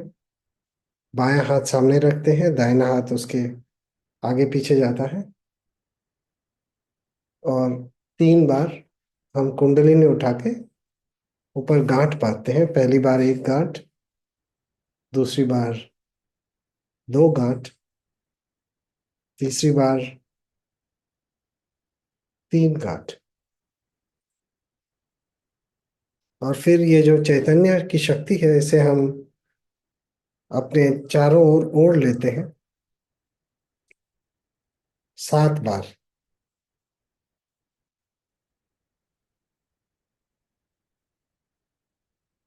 अपने आप को एक बंधन देते हैं या एक, हम कह सकते हैं, सुरक्षा कवच हम लेते हैं, जिससे कि हमारी स्थिति ध्यान के बाद भी बनी रहे।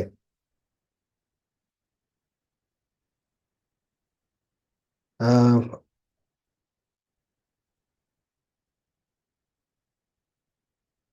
तो अब जो हमारे सेशन का आखिरी पार्ट है, जो कि प्रश्न और उत्तर का सेक्शन है, वो शुरू होता है। तो कुछ प्रश्न तो ऑलरेडी आए हुए हैं, उनको हम लेते हैं। बाकी किसी को भी पूछना हो तो वो या तो चैट में डाल दें या आप अपने को अनम्यूट करके हमें पूछ सकते हैं। प्रद्युत और मैं दोनों यहीं पे हैं।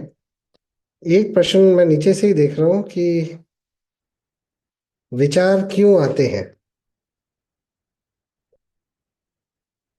अ, तो विचार क्यों आते हैं ये तो बहुत आसान है, जैसे प्रद्युत ने समझाया कि ये क्यों होता है।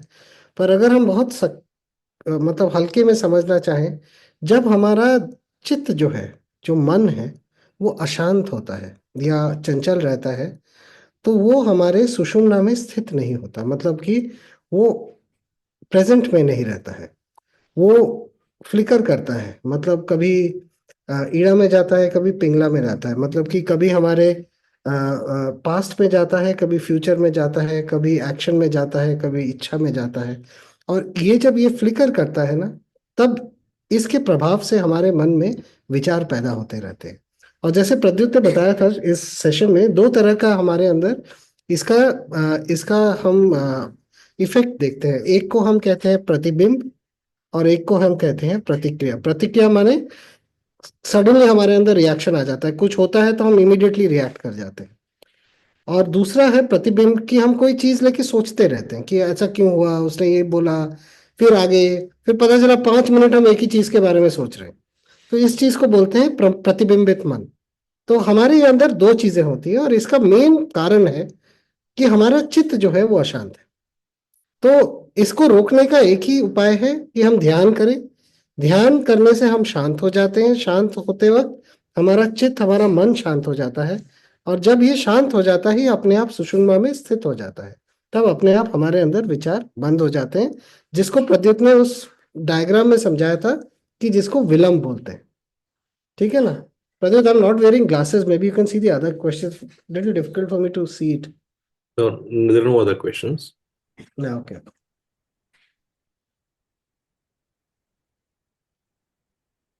या कोई अपना अनम्यूट करके अगर कोई बोलना चाहे तो बोल सकते हैं।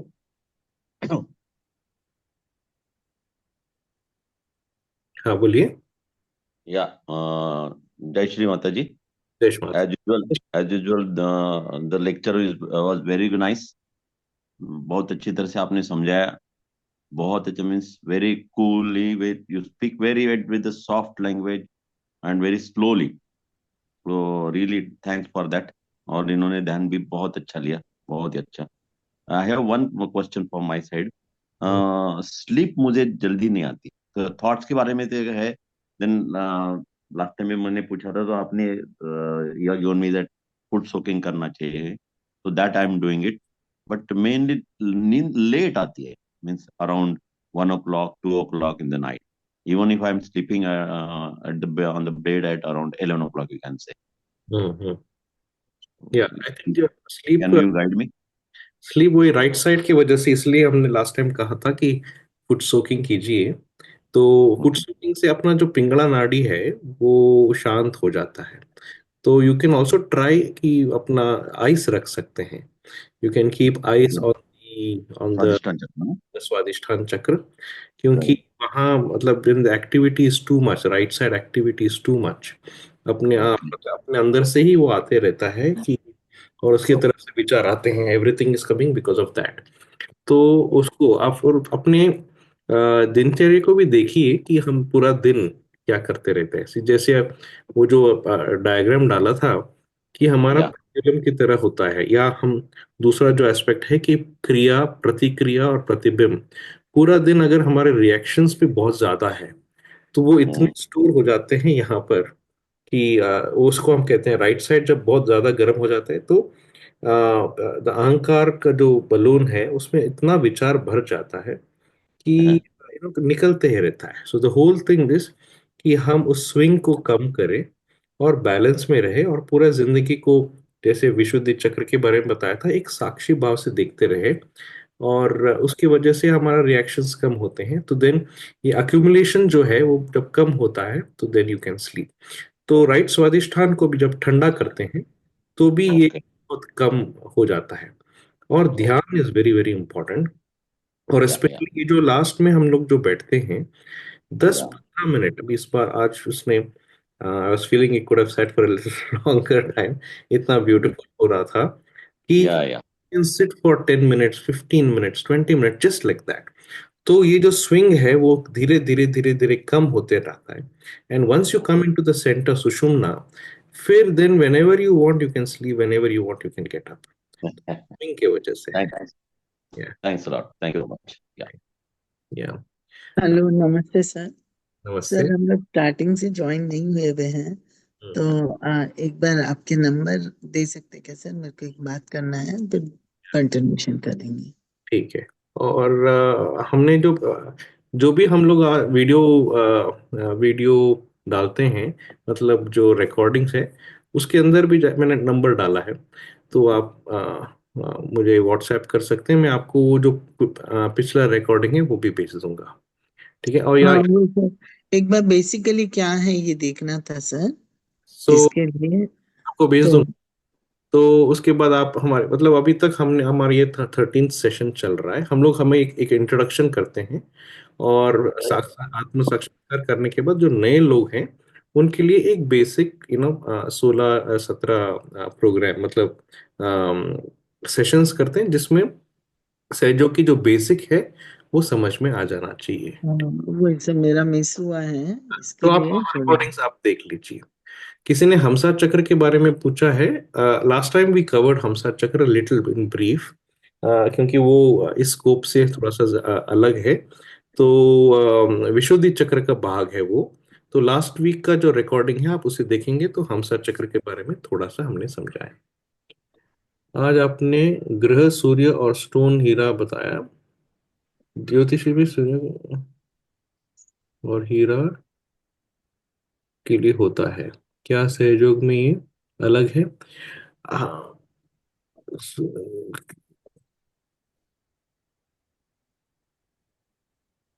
नहीं, मतलब ये ऐसा है कि वो जो चक्र का जो हम कहते हैं कि जो आज्ञा चक्र है उसको जो एस्पेक्ट इफेक्ट करता है, वो एस्पेक्ट इसका महत्व है। तो आज्ञा में जो प्रकाश है इसलिए वहां पर सूर्य जो राइट साइड से जो पिंगला नाड़ी में जो सूर्य है वो उसका जो एलिमेंट ऑफ लाइट जो है, सूर्य का एक एस्पेक्ट जो है वो है लाइट। दूसरा आपको आपको उष्णता है। बट जो लाइट एलिमेंट है वो इस आज्ञा चक्र को इफेक्ट करता है। और जो जो इसका जो स्टोन है, जो हीरा है, वो इसका यहाँ का स्टोन है। तो जब इसलिए डायमंड है ना, इसको डायमंड हम लोग जो बोलते हैं। तो इस जैसे इस उंगली में हमेशा वो लोग कहते हैं कि आप डायमंड ले सकते हैं। लेकिन हमेशा जब हम हर क्लास में कहते हैं कि इससे कुंडलिनी जब इस आज्ञा को पार करती है तो हमारी जो हॉरोस्कोप है वो भी बदल जाता है। तो ग्रहों का जो इफेक्ट है वो भी हमारे ऊपर रहता नहीं है। ठीक है। और जय श्री माता जी। हाँ, जय श्री माता जी। बोलिए। हाँ, मुझे आपसे ये पूछना था क्योंकि मैं काफी दिनों से सहयोग कर रही हूँ। हम्म। मेरे बहुत सारे हेल्थ इश्यूज भी थे, जिसमें से 50-60% हेल्थ इश्यूज मेरे सॉल्व हो गए। हम्म। पर पिछले महीने जब मैं बाहर गई थी, उसके बाद मेरा मेडिटेशन नहीं हो पा रहा है और फुट सोकिंग भी आई डोंट नो क्यों नहीं हो रहा है। मैं ट्राई भी करती हूँ फिर भी नहीं हो पा रहा है। हम्म। तो ऐसा क्यों हो रहा है? हाँ, नहीं मतलब हमेशा हम लोग कभी कभी लगता है कि बाहर की इसकी वजह से होता है। बट वो हमारे हाथ में है, तो। नहीं, मैं जैसे ट्राई करती हूँ, लाइक मैं जाके बैठती भी हूँ थोड़ी देर, हम्म। बट मैं कर नहीं पाती हूँ। या मैं- हाँ, मतलब कर नहीं पाती, मतलब आप बैठ नहीं पा रहे, मतलब आपको हाँ बैठ मतलब तकलीफ मैं, होता है या? नहीं नहीं तकलीफ नहीं होता है, मैं आके भी बैठूंगी, फिर हम्म। या तो कोई आ जाएगा तो मुझे उठ के बाहर जाना पड़ता है, या कुछ मतलब ऐसा हो जाता है कि मुझे उस जगह से हटना पड़ता है। तो ठीक है, मतलब आपको ट्राई करते रहना पड़ेगा आपको, मतलब अगर उसके पीछे आपने बहुत ज्यादा हम लोग जो कह रहे थे कि आज्ञा चक्र पे विचार जो आते हैं वो हम्म ऐसे ही आते रहते हैं कि ये हुआ वो हुआ, और we try to give an explanation. Hmm आप हम्म, हम्म। कहे कि नहीं, all of this is not happening. अगर बैठना है तो कभी भी बैठ सकते हैं। नहीं, पर जब मैंने चालू किया हम्म। और आई, मैं निर्विचारिता तक पहुंच गई थी, मतलब लाइक मैं ये भी बता रही हूँ कि मेरे बहुत सारे फैमिली ये है, हेल्थ इश्यूज भी ठीक हुए हैं उससे। करेक्ट। बहुत 50-60% माई रिपोर्ट्स आर नॉर्मल। पर अभी सडनली जब मैं बाहर जाके आई तो क्यों हो रहा है ऐसा, बस वो ही मुझे पता करना है। कभी कभी क्या होता है ना, मन चंचल रहता है। और जब मन चंचल रहता है तो आसपास का जो वातावरण है वो भी चंचल हो जाता है। तो इसलिए कभी कभी डिस्टरबेंसेस आते हैं। तो हो सके तो आप कोशिश कीजिए, एक दिन नहीं तो अगले दिन, उसके नहीं तो अगले दिन, करते करते आपका वो स्थिति भी आ जाएगा, और आप देखेंगे जैसे ही स्थिति आ जाएगी बाकी चीजें भी अपने आप ठीक हो जाएगी। तो यस। आप ज्यादा इसके बारे में सोचिए मत, आप बस श्री माता जी से प्रार्थना करें कि श्री माता जी, मेरे को बस बैठने का मन कर रहा है आपके साथ, आप बस थोड़ा सा मुझे बैठने दीजिए थोड़ी देर। थोड़ी देर क्योंकि कलेक्टिविटी मैंने चालू रखा, वो मैंने बंद नहीं, कैसे भी करके मैं जाती हूँ कलेक्टिविटी में। तो इसलिए ये चीज ठीक है। कि यूजुअली एवरीथिंग इज, हमारा बाहर कुछ चेंज नहीं होता है। हम्म हमारे अंदर की जो रिएक्शंस है वो कल्पना कर लेती है कि ये ऐसा हो रहा है, इसके वजह से हुआ है। It's all our reaction. तो हमारे जब बैलेंस निकल जाता है, या तो हम राइट साइड में या तो लेफ्ट साइड में निकल जाते हैं हम्म। घटना की वजह से। लेकिन बाहर की घटना हमको कोई मतलब should not disturb us at all. तब हम वो मध्य नाड़ी में रहते हैं। जब हम राइट साइड में चले जाते हैं तो हमको लगता है बाहर से कहीं आया है, या लेफ्ट साइड से भी ऐसे ही लगता है लोगों को कि बाहर से मेरे अंदर अटैक हुआ है। बट इट इज ऑल काल्पनिक। तो वापस हमें उस मध्य नाड़ी में आना है, और इसलिए तब you have to again balance. मैं ये नहीं सोच रही हूँ कि बाहर से कुछ अटैक हुआ है या बाहर से कुछ आया है।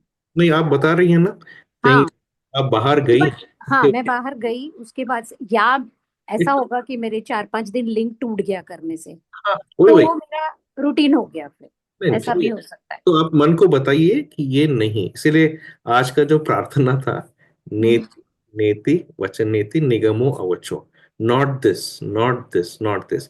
जो मेरा मन मुझे बता रहा है ये मिथ्या है। जब हम आप फिर वो साक्षी भाव में आ जाएंगे, तो ये जो विचार एक्चुअली डिस्टर्ब कौन से क्या कर रहा है, आपका विचार कर रहा है, या जो हम सोचते हैं कि ये ऐसा हो रहा है। तो उन विचारों से परे जाना, उसके लिए ये जो मंत्र है वो है नीति। Not this, not this, don't अनेति नीति, वो डोंट मुझे थिंक। मालूम है। एक्सेप्ट पर मेरा इतना, मैं एक्सट्रीम पे पहुंच गई थी कि I could control myself, निर्विचारिता पे पहुंच जाती थी। फिर मुझे ये थोड़ा अजीब लग रहा है कि why I am not correct because of the, doing it. क्योंकि वहां से जो स्विंग है, हम लोग जो आज भी दिखाया, you either go to the left side और टू द राइट साइड। देखिए, एक सिंपल सा चीज है, श्री माता जी के एक स्पीच पे था कि इतना कॉज पे मत जाइए, क्यों हो रहा है, क्या हो रहा है, आप बस देखिए हो रहा है ना, मतलब ठीक है, आप प्रार्थना कीजिए, अपने आप चला जाएगा। क्योंकि हम जितना इसके कॉज में घुसेंगे, वो हम घुसते ही रहेंगे, उसमें कोई अंत नहीं है। और जैसे प्रतीक ने बोला ना, फिर वो एक तरह से काल्पनिक हो जाता है एक पॉइंट के बाद, कि शायद इसलिए हो रहा हो, शायद उसलिए हो रहा, क्यों नहीं हो रहा है। तो उस चीज पे हम ना घुसे, एकदम श्री माता जी के फोटो के ऊपर ध्यान रखें कि श्री माता जी साक्षात सामने बैठती हैं। जब हम उनके फोटो के सामने बैठते हैं तो उनके फोटो में वो साक्षात रहती हैं, वो जागरूक फोटो है। परमात्मा वहां रहते हैं, आप हाँ। परमात्मा के सामने बैठे हैं। ठीक है ना, बस उनसे हम्म प्रार्थना करें और छोड़ दें। जो श्री माता जी ने आज स्पीच में कहा ना कि सरेंडर करना चाहिए, सरेंडर मतलब क्या? आप छोड़ दें, छोड़ दें। आप खुद कोशिश ना करें घुसने के अंदर। ठीक है ना, आप छोड़ दें, वो ले जाएंगे आप। या फिर मैं ऐसा करूं, सुबह से आप शुरू से आपका सेशन 1 2 3 फिर वापस से करूं। नहीं नहीं, ऐसा कुछ नहीं। ऐसा कोई जरूरत नहीं है। पर आपको याद होगा, हमने वो फोटोग्राफ वाले और ध्यान के ऊपर सेशन किया था, उसमें हमने श्री माता जी का स्पीच प्ले किया था, जहाँ श्री माता जी बोलती हैं कि उनके फोटो में वो साक्षात खुद रहती हैं। है ना? क्योंकि मेरे और कुछ उनसे प्रार्थना करें, अगर परमात्मा हमारे सामने है और हम उनसे प्रार्थना करें और छोड़ दें, अपने सिचुएशन को उनके ऊपर छोड़ दें कि माँ, मेरे से नहीं हो रहा है, आप संभाल लो। या ये तो इट इज वो बेटर, अपने आप हो जाएगा। आपको फोटोग्राफ के साथ वर्क करना पड़ेगा। जब आपकी कुंडलिनी ऊपर आएगी, वो कुंडलिनी ही है जो आपको इससे पार कराता है। हमारे ये जो सेशन है, इट्स एन इंफॉर्मेशन सेशन, उससे कुछ नहीं होता है। इट्स एन इंफॉर्मेशन, आपको समझ में आता है, लेकिन हमें अपने अंदर हमारी कुंडलिनी, हमारे व्यवहार, उसको बदलना पड़ेगा, फिर ठीक हो जाता है। ठीक है ना। क्वेश्चन आया है, जय श्री माता जी भैया, मुझे कभी कभी सहस्त्रार पर चींटी चलने जैसे और ठंडी अनुभव होता है। ये तो बहुत ही अच्छा है और ये है। कि ये जब कुंडलिनी यहाँ आती है और जब ये बाहर आने की कोशिश कर रही है, तो ऐसा लगता है कि कोई ऐसा यहाँ पर है और यहाँ पर कोई हलचल है। दैट इज व्हाट इज चींटियां हैं। और जब कुंडलिनी वहां आती है, जब बाहर निकलती हैं, तो ठंडी ठंडी लहरें आती अच्छा, हैं। अच्छा, तो तो it is a very beautiful experience, यही अच्छा है। और ये हर पल होते जाएगा। तो जब हम बैलेंस में रहेंगे, तो इवन पूरा दिन अगर हम ध्यान में बैठे, माँ के फोटोग्राफ के सामने बैठे, कोई फर्क नहीं पड़ता है। एवरी टाइम, एवरी मिनट, आप जब बाहर है, ऑफिस में है, तभी भी कुंडलिनी कीप्स कमिंग अप। वो हमारा जो हमारा स्थिति के ऊपर है कि जब हम मध्य नाड़ी में है, तो ये कुंडलिनी ऊपर आ जाती है। लेकिन हम हमेशा ये प्रतिक्रिया और प्रतिबिंब, अहंकार प्रत्यहंकार में रहते हैं, तो हट जाते हैं इस रियलिटी से, जो परमात्मा का तत्व है उससे हट जाते हैं, तो हमें फील नहीं होता है। पर अगर फील हो रहा है, इसका मतलब हम सुषुम्ना में स्थित है, आज्ञा पार हुआ है, और बहुत ही अच्छा है। Thank you, very beautiful experience. जय श्री माता जी। जय श्री माता जी। भैया ये बस थोड़ा जानकारी था कि जैसे श्री माता जी ने बताया कि हम माँ के गर्भ में 2 से 2.5 महीने के बीच रहते हैं, तो परमात्मा की शक्ति आती है और हमारे अंदर ये सिस्टम का निर्माण करती है। तो उसी समय क्या वो आत्मा का निर्माण करती है हम्म, उसी पक्ष? या आत्मा तो कभी, मतलब निर्माण नहीं, आत्मा तो होता है। आत्मा हर वक्त रहता है, आत्मा को ना कोई बना सकता है, ना कोई डिस्ट्रॉय कर सकता है। हाँ, तो ये 2 या 3 हफ्ते में, 3 महीने में नहीं, 2 या 3 हफ्ते में जब प्रेग्नेंट होते हैं, तब ये होता है। और जब हमारी ये सूक्ष्म नाड़ी बन जाती है, सूक्ष्म शरीर जो हम कहते हैं, नाड़ियां और चक्र, और जब कुंडलिनी वहां उसको बना के अपने रीढ़ की हड्डी के अंदर आती है, तो आत्मा उसके अंदर प्रवेश करता है। तो आत्मा जो है वो शाश्वत है, वो हमेशा रहता ही है। और हम जो है उसको हम कहते हैं, इसको आप एक जीवात्मा कहते हैं। उसको, उसके अक्रॉस, उसके अराउंड ये शरीर तो 9 महीने में डेवलप होता है। और जब ये शरीर मर जाता है, तो आत्मा, कुंडलिनी और ये चक्रों की जो उसको हम कहते हैं आभा, मतलब द आभा मंडल, वो निकल जाता है, वो जीवात्मा है, वो निकलता है और फिर एक दूसरा शरीर धारण करता है। तो आत्मा तो कभी मरती नहीं है। तो ये इस हिसाब से वो होता है। और हम इस जीवन में हम जो जो करते हैं वो इस चक्र के ऊपर, मतलब जो कुंडलिनी है उसको रिकॉर्ड करता है। और हमारा चक्र जितना हम खोलते हैं ध्यान करते हुए, कुंडलिनी उसको साफ करती है।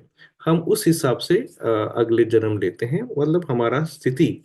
इसलिए हम कहते हैं कि जीवन का सबसे बड़ा उद्देश्य है कि हम इस चक्र और नाड़ियों को और उत्थान होते जाए। उत्थान, आत्म उत्थान जो है वो होते रहना चाहिए, मतलब चक्र और नाड़ियां और साफ साफ होती रहनी चाहिए। तो ये एस्पेक्ट इंपॉर्टेंट है। तो मतलब भैया कि वो जब सूक्ष्म तंत्र बन जाती है उसके बाद आत्मा प्रवेश करती है। Correct, correct, correct. Thank you भैया। लेफ्ट आईब्रो पर के ऊपर कैच हो रहा है, तो ये आज्ञा का ही पार्ट है, ये वाला जो एस्पेक्ट है यहाँ। तो मतलब या तो लेफ्ट, मतलब ये अपना जो राइट साइड से जो आता है वो यहाँ पर जाता है। तो उस पे अगर आपको कुछ फील हो रहा है तो इसका मतलब राइट आज्ञा पे थोड़ा सा मतलब प्रेशर आ रहा है। तो जैसे आज हमने कहा कि हाथ ऐसे जब रखते हैं, तो ये एक्चुअली हम क्या करते हैं, दोनों अहंकार प्रति अहंकार इसको हम पुश करते हैं, इसको हम दबाते हैं।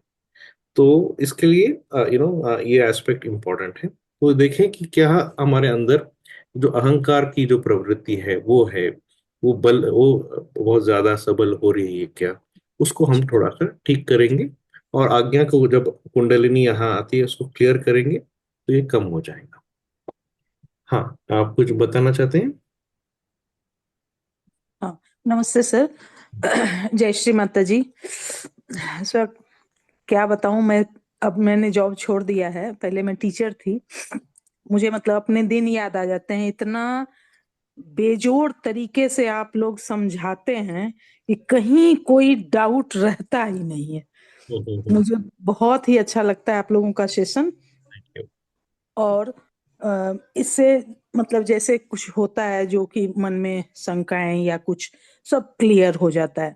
सर आज ऐसा हुआ मेरे साथ कि जब आप लोग कहते हो कि हाथ आगे करके और आप बैठिए और ध्यान करिए, तो हालांकि ठंड का मौसम है, मानती हूँ, तो बस उतने कपड़े भी तो लोगों ने डाल रखे हैं, हम भी पहन ही रहे हैं। बट मेरे हाथ ऐसे बर्फ की तरह हो रहे थे कि मुझसे बर्दाश्त नहीं हो रहा था हाथ आगे की ओर करना, और मैं बार बार अनकंफर्टेबल फील कर रही थी।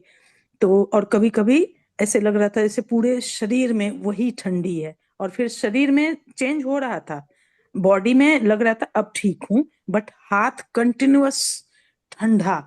सर क्या था ये? या जब कुंडलिनी कभी कभी जब बहती है और हमको लगता है सडनली हमारा चित्त वहाँ बहुत जबरदस्त आ जाता है और हमें अच्छा लगता है, तो उसकी ज्यादा हो जाती है। बहुत ज्यादा अगर हो गया तो भी आप अगर हाथ ऐसे भी करें तो भी वो अच्छा। ज्यादा नहीं है, क्योंकि ये हमको जो इम्पोर्टेंट है is the hmm. Feeling of the chaitanya. चैतन्य जो अंदर फ्लो हो रहा है, बह रहा है, ठीक जी। है। उसका एक वन ऑफ द इफेक्ट इसके ठंडा होता है। लेकिन हम्म। यार बहुत ठंडा और बहुत ज्यादा गर्म, ये दोनों आई थिंक इज नॉट, मतलब एक लेफ्ट साइड की जो एक मूवमेंट है कभी कभी, जैसे आपने कहा ये it can be because of the winter there. North में अगर विंटर बहुत ज्यादा है तो ये मैं दिल्ली में हूँ। दिल्ली में उससे उससे ज्यादा हो जाता है। तो आप ये हाथ थोड़ा सा अच्छा सा रगड़ के फिर देखिए। लेकिन एनर्जी जो अंदर बहता है, इट इज वेरी वेरी, मतलब वो बहुत सुंदर है। और ये इसको एंजॉय कीजिए, बहुत अच्छा है। It's very nice. कभी कभी बंधन देते समय, जैसे किसी और को जब हाथ पे बंधन देते हैं, तो जैसे अभी मेरे पिताजी को है प्रॉब्लम, तो हम लोग सब बहन भाई बहन देते हैं उनको बंधन। हम सभी सहज में हैं सर, मैं 5 बहन हूँ, सभी सहज में हैं। तो ये बहुत ही अच्छा है हमारे लिए कि मतलब हमारी सबसे छोटी बहन ने हमें सबको जोड़ा, उसने शुरू किया और फिर हम एक दूसरे से जुड़ते चले गए।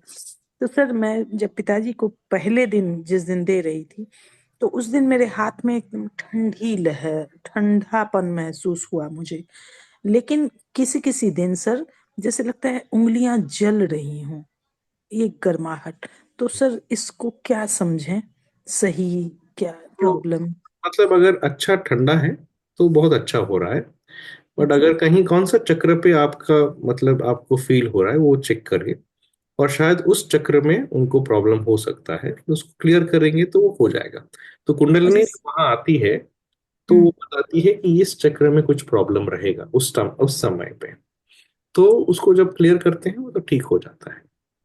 सर ये जो सभी कहते हैं, मैं भी ऐसा नहीं है कि हरदम नहीं होता, होता है फील मुझे कभी कभी। बट ये जो टिप्स हैं हमारे, हम्म, टिप्स के बाद जो ये दो कट हैं हमारी उंगलियों में, यहाँ मुझे ज्यादा फील होता है, जैसे कि ये ऐसी तरंगें। यहाँ जी। पर। फर्स्ट कट छोड़ दीजिए, उसके बाद जो दोनों हैं उस दोनों पे एक साथ, चारों उंगलियों में एक साथ ऐसा फील होता है जैसे कि मैं वेव में हूं, तरंगें ऐसे हिलती हुई प्रतीत होती हैं, चारों पे एक साथ, टिप्स पे कम और इस पोर्शन में ज्यादा। ओके, तो यूजुअली हाथ में कहीं कहीं कहीं पर भी हो सकती है, बट ज्यादातर आपको मतलब ये टिप्स के थ्रू आपको फील होना चाहिए, ठीक है ना। तो माँ से प्रार्थना कीजिए कि ठीक करे जो भी है, जो भी ये है, और वो ठीक हो ठीक। जाए। हम्म? ओके ओके, नमस्ते। जय श्री माता जी। जय श्री राम। हाँ, किसी को और कुछ, हाँ या ओके। जी जय श्री माता जी की भाई जी। जय श्री माता। हाँ, भाई जी मेरा जो प्रश्न है वो एक माँ की अमृतवाणी को लेकर है। वो मैं सुन रही थी और मैंने अच्छे से सुना उसको, लेकिन सुनने के बाद मुझे थोड़ा सा ये मतलब मिस हो गया मेरे से, और वो वीडियो भी मुझे अभी तक दोबारा मिली नहीं है। थोड़ा सा उसके बारे में मुझे जानकारी चाहिए आपसे। जो आप लोग ये बता रहे हैं कि लेफ्ट साइडेड लोग होते हैं और राइट साइडेड लोग होते हैं, तो उसमें माँ बता रही थी, कोई एक एक्सरसाइज बता रही थी माँ उसमें। तो गर्दन के लिए माँ ने बताया था कि जो मतलब वही मेरा थोड़ा सा मिस हो रहा है, मिसअंडरस्टैंडिंग, कि जो लेफ्ट साइड लोग होते हैं उन्हें गर्दन को आगे नहीं झुकाना चाहिए, मतलब जैसे एक्सरसाइज में बता रही थी वो, कोई मतलब इंग्लिश वीडियो था। और राइट साइड वालों को पीछे नहीं करना चाहिए। क्या आपने भी कोई ये वीडियो सुनी है, माँ की अमृतवाणी सुनी है? मैंने नहीं सुनी है। तो मैंने और भी नहीं सुनी है, पर आप देखिए, ऐसा है कि जब हम ध्यान करते हैं ना सहज में आने के बाद, जी। ये ये जो चीजें हैं ये हमें उतना अफेक्ट करती नहीं है, हम इनसे परे चले जाते हैं। हम्म। तो हमारा स्थिति अगर ठीक हो, अगर ध्यान ठीक लग रहा हो, तो हम्म। लेफ्ट राइट इतना चिंता, इतना मतलब कुछ करने की जरूरत नहीं है। हम अपने आप बैलेंस पे रहते हैं, बस इतना देखना है कि विचार कम होते जा रहे हैं हमारी जिंदगी में, दिन में हर वक्त हमारे अंदर जो विचार हैं वो कम होते जा रहे हैं, हम साक्षी भाव में आते जा रहे हैं, ये जरूरी है देखना। बस इतना। जी। बाकी ये स्पीच हमने सुना नहीं, अगर अभी कभी मिल गया तो हम बता देंगे। जी। जी एक्सरसाइज के ऊपर था भाई जी वो। समझ। ठीक है। ठीक है भाई, जय श्री माता जी, जय श्री माता जी। जय श्री राम। हाँ हाँ, अर्चना जय जी। श्री माता जी भैया। जय श्री जय श्री आ, जैसे मैं कभी कभी ध्यान करती हूँ और ध्यान मतलब मतलब ध्यान की अच्छी स्थिति आ जाती है, फिर बॉडी में एकदम से ऐसा लगता है झटके से कुछ निकल के गया। वो मतलब मतलब हर दिन हर बार होता है कि कभी कभी हो जाता है? कभी कभी होता है, तो हमेशा नहीं होता है। फिर तो ठीक है, मतलब इट डिपेंड्स अपॉन आपका मतलब ऐसा कुछ ये रहेगा। But if it is happening every time, हर सुबह भी शाम को भी हर नेक्स्ट डे अलग दिन, तो फिर आप हम देखेंगे। पर नहीं तो अगर बीच बीच में कुछ कुछ हो गया बॉडी में, कभी कभी यहाँ दर्द होता है वहां दर्द होता है, उसके बारे में आप ज्यादा सोचिए मत। ओके। तो वो मतलब फिजिकल बॉडी में ये सब चीजें होती रहेंगी। But if it is her bar and it is continuous, तो अगर वो हर बार मतलब सुबह शाम और एक हफ्ते भी एवरी टाइम अगर यही हो रहा है, तो देन फिर देखेंगे, देखना तो पड़ेगा। अर्चना जी, एक चीज बताइए, जब ऐसा होता है उसके बाद आप हल्के हो जाते हैं? हाँ, अच्छा लगता है। बस बस, तो कभी कभी क्या होता है ना, थकान होती है, टेंशन हम्म। होता है, वो भी एकदम झट से चला जाता है, और सडन हाँ। में ना पूरा जो बॉडी है एकदम हल्कापन फील होता है। तो हाँ। कोई कोई दिक्कत नहीं है, एकदम अच्छी बात है, कोई टेंशन नहीं है। हाँ, कभी कभी होता है, और ये अभी मतलब मतलब 2 साल मतलब पहले स्टार्टिंग में जुड़ी थी तब नहीं होता था, ये अब भी मतलब होने लगा है। नो हाँ। प्रॉब्लम। अगर बहुत ज्यादा हो तो इसको देखेंगे, बट अदरवाइज कोई जरूरत नहीं। हाँ। जय श्री माता दी भैया। क्या जय श्री माता जी। भैया, आजकल मेरा आज्ञा चक्र बहुत ज्यादा पकड़ता है, बार बार पकड़ जाता है, कुछ रिएक्शंस आ जाते हैं अंदर से। और बाद में जाकर के ये होता है, नहीं नहीं ऐसे ये तो नहीं होना चाहिए था, मैं इसको आराम से ट्रीट कर सकता था। लेकिन ये बाद में होता है, उस समय हो जाता है रिएक्शन। और करेक्ट। आज आज्ञा चक्र का सेशन है, इसलिए प्लीज मेरी आपसे रिक्वेस्ट है, इसके विषय में कुछ सोल्यूशन बता दीजिए। तो दो पहले आपसे, आप फुटसॉक रेगुलरली कर रहे हैं? हाँ, फूड सोप भैया डेली नहीं कर पा रहा हूँ। तो एक तो फुटसॉक डेली कीजिए। दूसरा, जब आप ध्यान करते हैं आप निर्विचार हो जाते हैं? भैया समटाइम्स निर्विचार हो जाता हूँ, और कभी कभी विचारों की श्रृंखला रहती भी है। तो इसका एक बड़ा सिंपल सा चीज है। अगर हम फुटसॉक रेगुलरली करें, ध्यान हम रेगुलरली करें, तो आहिस्ते आहिस्ते हमारे अंदर जो विचार हैं वो कम हो जाते हैं। और जब विचार अपने आप कम होने लगते हैं ध्यान में, तो उसके बाद हमारे अंदर जो रिएक्शन है वो भी कम हो जाते हैं। पर एक चीज है, जैसे आपने कहा कि रिएक्शन हुआ, उसके बाद आप समझे आपने अपने आप को संभलने की कोशिश की। जी ठीक है, जी। तो ये बहुत अच्छी बात है कि ये क्या कहते हैं, जागृति हम में आ गई है कि हमें ये नहीं रिएक्ट करना चाहिए था। तो ये भी एक स्टेप आगे है। पर आप कोशिश करें कि हर रोज अगर हो सके तो फुटसॉक करें, और सुबह और शाम का ध्यान जरूर करें, ताकि आहिस्ते आहिस्ते निर्विचार में जा सके। अगर निर्विचार में जाएं तो रिएक्शन अपने आप कम होता जाता है। ओके भैया, थैंक यू। या किसी ने लिखा है कि उनको सेशंस अच्छे लग रहे हैं। थैंक मतलब यू सो मच। या जय श्री माता जी। जय श्री माता जी। जी, आज के ध्यान में बहुत आनंद आया। जैसे समंदर का पानी हिलोरे लेता हुआ एकदम शांत हो गया हो, ऐसा या आनंद आया। हमें भी अच्छा। बहुत मजा आया। करेक्ट। ये भी मतलब आप सबकी वजह से भी है कि जब हम सब एक साथ अच्छी तरह से सब बैठते हैं, और जितने हम अपने आप को छोड़ देते हैं, then the whole thing flows. And Shri Mata ji का जो वाइब्रेशंस है वो सब जगह पे जाके कमाल कर देता है। Thank you so much. जय श्री माता। जय श्री माता जी। जय श्री माता भैया। जय श्री माता जी। बहुत ही सुंदर अनुभूति हो रही भैया। Thank you so much. और पूरे पूरे दिन मतलब आप लोगों की याद तो आती ही है साथ में, श्री माता जी के चरणों में जुड़ने का बहुत अच्छा मौका भी मिल रहा है। और जो रियल्स है, जो ठीक है वो भी जरूरत थी पहले जो भी था, लेकिन अब सही मायनों में एक एक चीज बारीकी से पता चल रही है। Very nice sir, very nice. Thank you thank पूरी यू। टीम को आपकी, और आप लोगों को, अनन्या भी, आपको भी। Thank you Sethi ji, thank you. जय श्री माता। जय श्री माता जी भैया। कुछ कुछ मामलों में हमें पता होता है कि परेशान परेशानी आने वाली है, लेकिन मैं उसे संभाल नहीं पाती हूँ। प्लीज कुछ अपना अनुभव बताएं। हाँ, ये आज एक्चुअली आज आज का जो स्पीच सुषमाता जी ने कहा वो उसी उसी बेसिस पे है कि क्वेश्चन ये है कि कुछ परेशानियां आती हैं, आने नहीं एक कुछ मामले में हमें पता होता है कि परेशानी आने वाली है, लेकिन मैं उसको संभाल नहीं पाती हूँ। तो उसके बारे में कुछ बताएं। तो पहला सिचुएशन ये है कि मतलब जो भी सिचुएशन है लाइफ की, उसको हमें एक्सेप्ट कर लेना चाहिए। अगर हम उसके साथ फाइट करेंगे कि क्यों हुआ, फिर जैसे अनिंद्य ने पहले बताया कि एनालाइज करेंगे, फिर इसका कॉज क्या था, इसको मतलब क्या कैसे करना है, कैसे निकालना है, तो उसी में हम लोग उलझ जाते हैं। तो जो भी सिचुएशन है उसको एक्सेप्ट करें, और माँ को कहे कि जो भी है आपकी इच्छा के हिसाब से है। जो कबीर दास जी ने कहा है कि जैसे राखो वैसे ही रहो, और अपना अटेंशन जो चित्त है उस आध्यात्मिक की तरफ लेके आए। हमारा हमेशा रखता है कि नहीं, हमारी जो जो भौतिक चीजें हैं जो, या अपनी शारीरिक प्रॉब्लम्स हैं वो सॉल्व होना चाहिए, और उसी के ऊपर हमारा चित्त रहता है। और वो शायद उसको सॉल्व करने के लिए अध्यात्म की ओर आना पड़ता है। जो श्री कृष्ण ने कहा है कि योग योग होने के बाद ही शेम हो सकता है।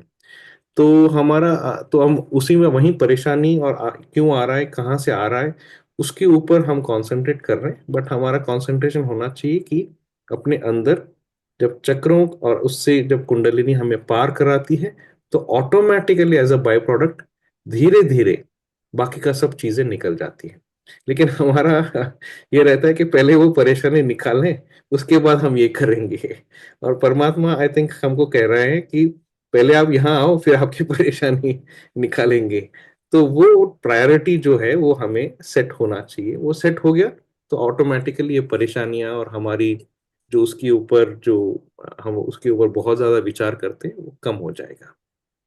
ये तो ये आप मतलब दैट इज द सरेंडर जो आज श्री माता जी ने कहा कि हमारे अहंकार और प्रति अहंकार उसको सरेंडर करना है, तो आज्ञा खुल जाता है। Thank you. जय श्री माता जी। ठीक है, तो आज का सेशन फिर हम यहाँ क्लोज करेंगे।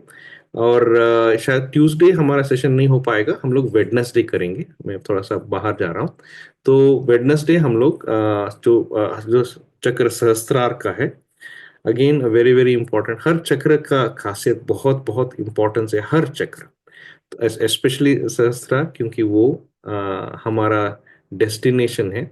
तो अभी हम लोग अगले हफ्ते उसकी बात करेंगे। हाँ देवीलाल। जय श्री जय श्री माता जी। हाँ जय आप। श्री माता जी। जय श्री माता जी। जय श्री थैंक यू। जय श्री माता जी। Good night then. जय श्री माता जी।